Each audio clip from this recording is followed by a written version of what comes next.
Welcome back to the Retire Young radio show. I am your host, Joshua David, having a great time in studio talking about the financial markets and helping America with the better financial literacy. Also, don't forget to subscribe to the podcast at Retire Young Podcast on Apple Podcasts, iHeartRadio, and Spotify. So, Al, as we get into this next topic, we mentioned earlier the smart money, the institutions, the banks, they are always generating returns, or we call it creating income in these financial markets, but they're also moving these markets as well. So before we get into how the smart money is creating income, I want you to dive into and explain a little bit more about supply and demand, how that works, what that really looks like on a price chart. Yeah, let's start out by how the public typically makes their decisions. They will look at news, they'll listen to pundits, maybe subscribe to a newsletter, listen to friends. They try to make decisions based on the wrong things. You know, they're trading based on what they think will happen or should happen,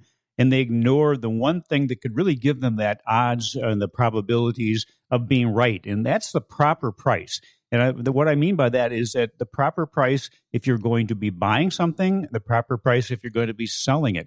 And that a proper price really is a level where a change in direction has the highest probability of occurring, or where a strong continuation of price will occur. It's what really think about it. What provides a profit for any investment? It's price moving in the right direction after you're in. And here's the real key. And we talk about this every week. It gets down to supply and demand. Those high probability trades, along with a high profit potential, because that's another thing you want to make sure if you have if you're going to be making a trade or an investment. You want to make sure that there is a potential for high profit there to make it even worth your while putting effort into that position.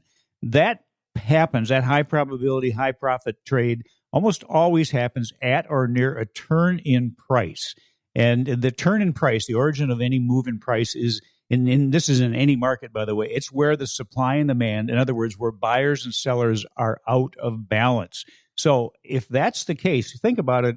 If, we talk about real estate a lot, if there is a neighborhood where there is one house for sale and 20 people want to move into that neighborhood, the owner of that house has the opportunity to keep raising the price until there's only one potential buyer left there. That's because there is more demand than there is supply. And then the converse of that happens if there's 20 houses for sale, only one person wants to move into the neighborhood, those 20 people have to reduce the price. Same thing happens in any market, any financial market. Well, really anything that we do in life, anything we can purchase, if there's more buyers, that merchant is going to raise the price. It's just the way it goes. That's absolutely right. And the key then really is to identify, what if you could identify in advance where there is a high degree of accuracy or probability that price is going to change. And that gets back to how things are telegraphed to us by these big institutions. And there's a strategy that our students learn. It's our foundational strategy called core strategy, which, by the way, is used for any asset, whether it's stock, options, futures, Forex, whether you are short-term trading or long-term investing. And that's the great thing. It's only one strategy that you follow that gets to the point where it's identifying a price that you want to be paying attention to. Well, it's really designed to do that. Exactly. And it's been fine. It was actually developed by people that worked on Wall Street that understand the significance of what we call order flow. And really, here's what we're doing. With that core strategy, we're teaching our students how to be hunters. Not deer hunters, not duck hunters, but hunters of unfilled orders. And why is that important? Well, if an order is filled, if all these big orders are filled, the price has already moved away, and it may be too late to participate with the highest profit potential. So what if there was a way of identifying, again, with a high degree of accuracy, nothing is 100%, but you're putting the odds, the probabilities in your favor of being able to identify in advance where the institutions are going to take a position, whether they're buying or selling, which allows you to already have an order preset. So as soon as the price hits that level, you're in the trade or out of a trade, depending on what you're looking at doing. But so basically what you're doing is you're finding something that hasn't happened, but is going to happen. In other words, you're looking where price hasn't changed, but is likely to change. That's what gives you the high probability, high profit potential. You're right. I mean, I want to just clarify a couple things too. It's about having that proper price, as Al is talking about, to have the proper odds in your favor with low risk, high reward, high probability entry points into these markets. Now, just one thing you said right at the end there is you can already have your position or your, if you're going to get in the trade or investment preset. And that's how trading and investing works. And it's all about that proper preparation. You can prepare to where you want to get into these markets and where do you want to get out prior to price even getting there. So think about that. If you're able to set your orders ahead of time, how could that impact your investment style? We talked about earlier the smart money, and everybody knows the stock market. It's a great market to be investing in. The key word, investing. Now, we have a lot of listeners that want to understand and learn more about the trading side of trading and investing. Mm-hmm. And they want to be able to use these markets to their advantage. The futures market and the Forex market are two 24-hour markets, which means they're open around the clock. What are they? How can the average investor, I guess we'll say the public, utilize these just like the smart money? Yeah, here's the important thing. The institutions are taking advantage of a number of different situations. The market's changed. The big players, the smart money, they're not just putting a portfolio together and then holding onto it for decades, which they are telling their clients to do. The opportunities don't just stay in the same stocks or the same sectors and the same industries. They use rotation, whether it's out of an industry or a sector or style, and they use different assets, allowing them to have a better chance for success in different market situations. You mentioned futures, Forex, options. Those are what we call leveraged assets.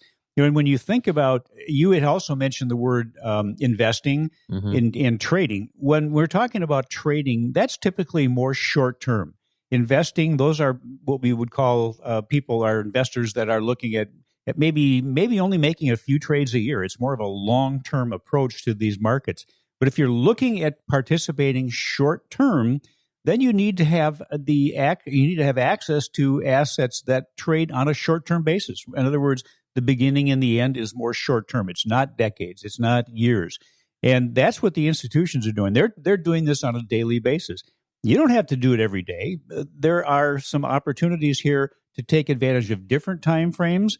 But here's the real difference. When you're looking at especially for short term needs, stocks have probably the fewest benefits there.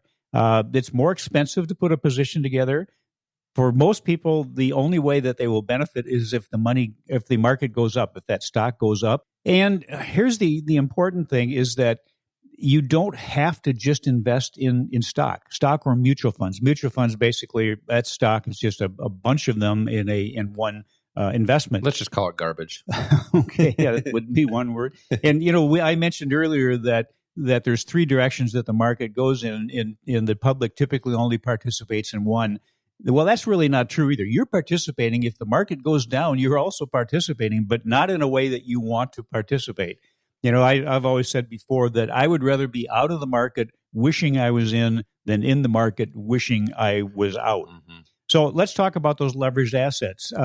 Here's some of the advantages. With a leveraged asset, really, you have capital efficiency. And by leverage, we're talking about a multiple of your investment dollars.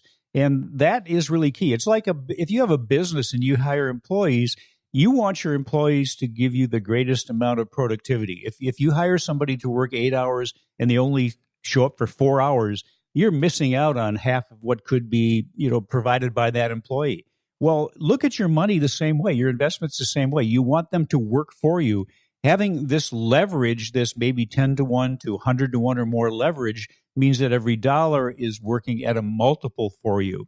So there's capital efficiency, liquidity, futures, Forex. Forex is the biggest market there is. It trades $5 trillion a day. That's per day. That is per day with a T. And that's actually bigger than all the stock markets in the world combined. Combined, exactly. So liquidity is great. And by that, the reason the liquidity is important is if you want to get into something and out of something at a decent price, you need to make sure that there's that liquidity. Al, one good thing about that too is the stock market's moving so fast, and it's been kind of frightening some people because it is moving so fast. The great thing about the Forex market is it's a slow mover. It takes a long time for exchange rates to change. Sure. So people love this market because you can utilize that slower market. It brings more confidence too. Yeah, and what we're talking about with that Forex market, that's the foreign exchange market where you're trading currencies. You're looking at the difference in exchange rates between two different currencies.